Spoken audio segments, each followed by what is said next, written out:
Hi, this is Grandma Marge, and I'm going to read you a story. She Persisted, written by Chelsea Clinton, illustrated by Alexandra Boiger. Inspired by Senator Elizabeth Warren and in celebration of all women who persist every day. Chelsea Clinton.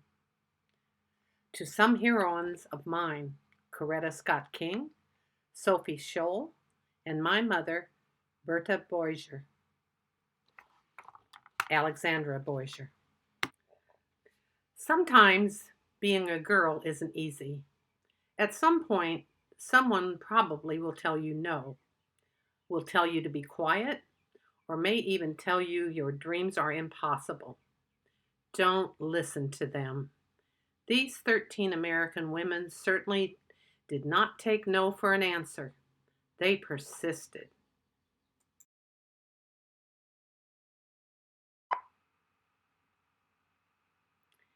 Harriet Tubman was born a slave, and her story could have ended there. Instead, she persisted, escaping from slavery and becoming the most famous conductor on the Underground Railroad.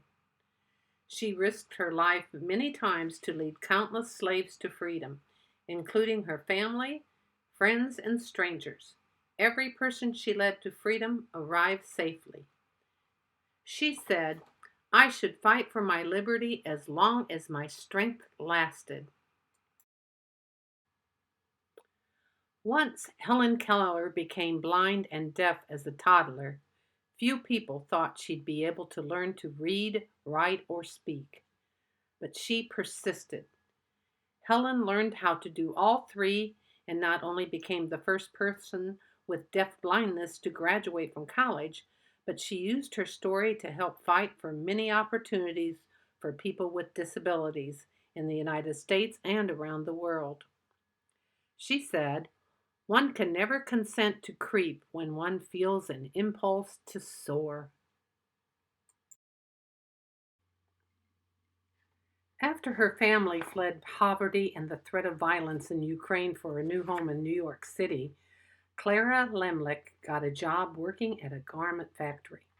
She wrote that the factory's conditions made women into machines, and so she persisted, organizing picket lines and strikes that ultimately helped win better pay, shorter hours, and safer working conditions for thousands of workers, both women and men. She said, "I am one of those who suffers from the abuses described here, and I move that we go on a general strike."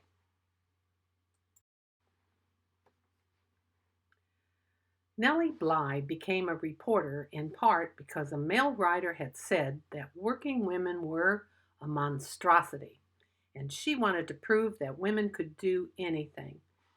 At times, putting her safety at risk, she persisted through her career in exposing real monstrosities, pretending to be a sweatshop worker and a patient in a mental hospital to show how badly people were being treated.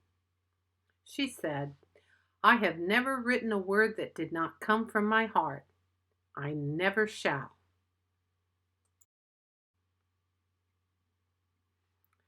Inspired from an early age by her brother's childhood illnesses, Virginia AB Carr was determined to be a doctor, long before many girls had such dreams. Even though she qualified to be a surgeon, the male head surgeon at her hospital discouraged her because she was a woman. Nevertheless, she persisted, becoming an anesthesiologist and creating the ABGAR score to test a newborn baby's health, which hospitals all over the world still use today. She said, "Nobody, but nobody is going to stop breathing on me."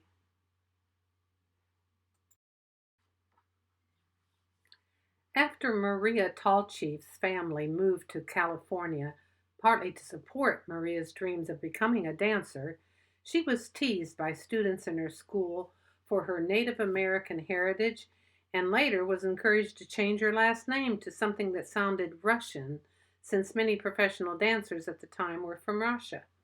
She persisted, ignoring all the taunting and poor advice, to become the first great American prima ballerina. She said, "It never occurred to me to say, 'It hurts to do that.'" As a 15-year-old riding a bus home from school in Montgomery, Alabama, Claudette Colvin was expected to give up her seat to a white woman just because she was African American. In her refusal to get up, she persisted in taking a stand for what's right, helping to inspire Rosa Parks to make the same choice 9 months later, an act many point to as starting the modern civil rights movement. She said, "I knew then and I know now that when it comes to justice, there is no easy way to get it. You can't sugarcoat it. You have to take a stand and say, 'This is not right.'" When Ruby Bridges was in kindergarten, many schools across America, particularly in the South, still refused African American students to their equal right to an education. Ruby wouldn't be treated like a second-class student, and she persisted, walking for weeks past angry, hateful protesters to integrate an all-white elementary school in New Orleans. She said, "That fateful walk to school began a journey, and we all must work together to continue moving forward." As the first woman to serve as both a U.S. Representative and a U.S. Senator, Margaret Chase Smith could have let that fact alone be her legacy. Instead, she persisted in championing women's rights and more opportunities for women in the military, standing up for free speech, and supporting space exploration. The head of NASA once noted that we wouldn't have put a man on the moon without Margaret. She said, "The right way is not always the popular and easy way. Standing for right when it is unpopular is a true test of moral character." Sally Ride always believed women could succeed in any math or science career. Although not everyone agreed, she persisted and she became the first American woman in space. But that wasn't enough for Sally. She traveled into space once more and then created science and engineering programs specifically for girls so she could help generations of young women achieve their dreams too, both on Earth and in outer space. She said, "Young girls need to see role models in whatever careers they may choose, just so they can picture themselves doing those jobs someday. You can't be what you can't see." When, as a kid, Florence Griffith Joyner visited her father in the Mojave Desert, he would urge her to run faster and faster, to run as fast as a jackrabbit. Even when she had to leave college to help support her family, she persisted in her training on the track and then went back to school and got faster and faster. Her unbroken world records in the 100-meter and 200-meter sprints set at the 1988 Summer Olympics means she is still the fastest woman ever. She says, "When anyone tells me I can't do anything, I'm just not listening anymore."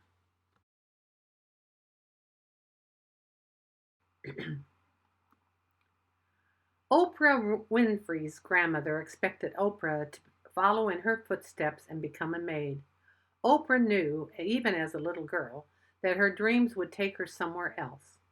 She persisted in turning those dreams into her reality and became a media superstar, working in movies, books, magazines, theater, and most of all, television, where The Oprah Winfrey Show remains the highest rated talk show of all time. She said, "The biggest adventure you can ever take is to live the life of your dreams." Watching fictional judges on television inspired Sonia Sotomayor to want to be a real-life judge when she grew up. She knew she'd have to speak English as well as she spoke Spanish, study hard in school, and manage her diabetes before she could one day wear a judge's robe with a gavel in hand. She persisted, eventually becoming a Supreme Court justice and the first ever Latina to sit on America's highest court. She said, I have never had to face anything that could overwhelm the native optimism and stubborn perseverance I was blessed with. So, if anyone ever tells you no, if anyone ever says your voice isn't important or your dreams are too big, remember these women. They persisted, and so should you. The end. Until next time, this is Grandma Marge saying bye.